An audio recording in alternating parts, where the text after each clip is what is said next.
Assalamualaikum warahmatullahi wabarakatuh. Pertama-tama dan terutama marilah kita bersyukur kepada Allah Subhanahu wa taala yang mana telah memberikan kesempatan kepada kita semua sehingga kita bisa hadir dalam tempat yang berbahagia ini. Mudah-mudahan Allah tetap beserta kita. Dan tak lupa juga selawat iring salam atas junjungan kita Nabi besar Muhammad sallallahu alaihi wasallam. Allahumma sholli ala Muhammad wa ali Muhammad. Sebagaimana baru saja kita mendengar suatu penyataan Bapak Quraish Shihab. Beliau mengatakan bahwa jilbab itu bagi wanita tidak wajib. Menurut beliau alasan sedangkan istri Pak Hamka juga tidak berjilbab. Ini sebagai ukuran daripada Pak Quraish Shihab. Untuk itu Allah bantah pernyataan Quraish Shihab dengan ayat surah Al-Ahzab ayat 59. Sebagaimana yang dinyatakan Allah Subhanahu wa taala. Bismillahirrahmanirrahim. Ya ayyuhan nabi qul li azwajika wa banatika wa nisa'il mu'minin yudnina 'alaihinna min jalabibihinna zalika adna yu'rafna fala yu'zaina wa kana Allahu ghafurur rahim. Yang kata Allah, wahai Nabi, katakanlah kepada istrimu, kepada anak perempuanmu dan perempuan orang mukmin untuk mengulurkan jilbabnya ke seluruh tubuhnya agar mereka lebih dikenal dan tidak diganggu. Dan Allah itu Maha Pengampun lagi Maha Penyayang. Berdasarkan ayat ini kita sudah maklumi. Seharusnya Pak Quraish Shihab harus paham juga sebetulnya ya. Ya, kalau seandainya Pak Quraish Shihab tidak paham, kata Allah lanjutnya dia akan mengampun Pak Quraish Shihab. Tapi kalau sengaja Pak Quraish Shihab mengatakan tidak wajib, terpaksa Pak Quraish Shihab tercabut iman dan Islam Pak Quraish Shihab. Apa alasannya? Kita lihat apa konteks ayat. Kata-kata yang pertama Allah kata kul. Kata kul itu berasal dalam bahasa Arab, asal kata qala yaqulu kul, fi'il amar. Yang namanya fi'il amar itu perintah. Tiap-tiap perintah itu wajib. Jadi perintah itu kemana diberikan oleh Allah? Kepada istri Rasul, kepada putri Rasul, dan kepada wanita yang mukmin. Jadi wajib.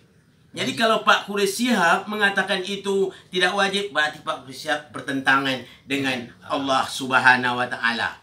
Begini Pak Quraish Shihab, saya bayangkan yang paling mudah ya, supaya Pak Quraish Shihab lebih mengerti. Ya, saya bayangkan. Ini ada Bapak Presiden Indonesia ya memanggil menteri dalam negeri. Dipanggil yang wahai Saudara Menteri, tolong sampaikan kepada seluruh gubernur yang ada di Indonesia ini pada tanggal 25 Maret nanti akan diadakan raker. Raker itu maksudnya rencana kerja gubernur. Ingat, akhirnya Bapak Menteri langsung menyatakan, siap Pak. Akhirnya Menteri tersebut menyurati semua gubernur yang ada di Indonesia. Nah, timbul pertanyaan, wajibkah gubernur itu datang ke Jakarta? Wajib. Ya, tentu jawabnya wajib. Bagaimana kalau gubernur tidak datang? Berarti gubernur tidak mengindahkan perkataan presiden. Begitu juga dengan Allah. Lebih lagi, kalau seandainya wanita ini tidak patuh pada Allah, berarti tidak mengindahkan perkataan Allah dan Rasulnya. Maka dia mendapat ancaman dari Allah Subhanahu wa taala. Dan saya begitu berharap kepada Pak Quraish Shihab, kalau tidak mengertilah tentang ayat ini, masih dimaafkan Allah. Tapi sudah mengerti, jangan lagi pura-pura tak ngerti. Kalau sudah mengerti, melanggar, berarti Pak Quraish Shihab sudah melanggar ketetapan Allah Subhanahu wa taala.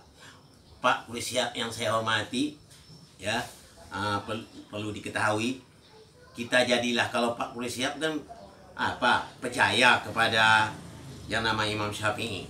Imam Syafi'i itu apabila dia tidak dapat menjawab pertanyaan orang, dia jawab dia bilang ma adri. Aku tidak tahu.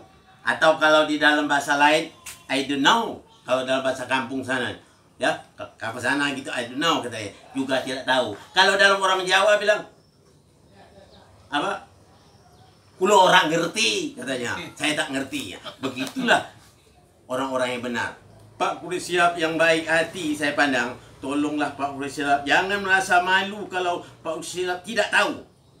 Lebih mulia di sisi Allah orang-orang yang mengaku dirinya tak tahu daripada orang tak tahu mengaku tahu. Itu sangat berbahaya sekali. Untuk selanjutnya Pak Kuri Siap, supaya untuk pegangan Pak Kuri Siap lebih kuat, saya akan serahkan kepada Bapak Ustaz ini untuk meneruskan. Untuk Ustaz, dipersilakan. Bismillahirrahmanirrahim. Sambungan dari Bapak Tengku Kaidir tadi saya tambah dengan ayat surat Al-Mu'minun ayat yang kelima. Wallazina hum lifurujihim hafizun. Dan orang-orang yang mereka itu hendaklah mereka itu menutup aurat mereka, termasuk aurat itu wajib. Yang dikatakan wajib itu ialah suatu perintah dari Allah. Dan perintah ni Al-Quran. Kalau Al-Quran tu menyuruh kita berjilbab, wajib kita berjilbab. Kalau Al-Quran itu melarang tidak berjilbab, kita tidak berjilbab. Di kepada kita mengatakan bahawa jilbab itu Bapak Quraisyab mengatakan itu tidak wajib, berarti Bapak Quraisyab ini termasuk orang pikun. Jadi kalaulah pikun itu kembalilah kepada Allah. Kalaulah kembali kepada Allah, yakui bahwa diri Pak Quraisyab itu termasuk orang tua yang disegani oleh masyarakat Indonesia. Sekarang Pak Quraisyab lari dari ajaran-ajaran Al-Quran. Al-Quran ini ialah suatu petunjuk bagi kita Pak Quraisyab. Yang pertama kita baca ayat yang lain, zalikal kitabul la raiba fihi hudal lil muttaqin. Demikianlah ke Al-Quran ini ialah sebagai petunjuk bagi orang-orang yang bertakwa. Orang yang bertakwa ini ialah orang yang takut melanggar peraturan Allah. Peraturan Allah ini ialah termasuk yang dimakan itu ialah fi'il amar. Yang fi'il amar ini ialah termasuk ialah perintah dari Allah Subhanahu wa taala.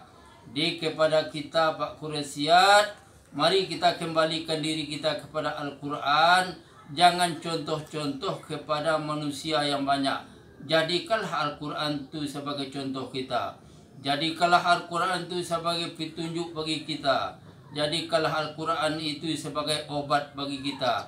Sebab Al-Quran itu di dalam surat Bani Israel wasita, obat segala penyakit bagi kita. Tapi kalau kita mengatakan melanggar Al-Quran itu dengan tidak sesuai dengan dicontohkan kepada orang lain, berarti kita tidak waras menurut di dalam agama Allah Subhanahu wa taala.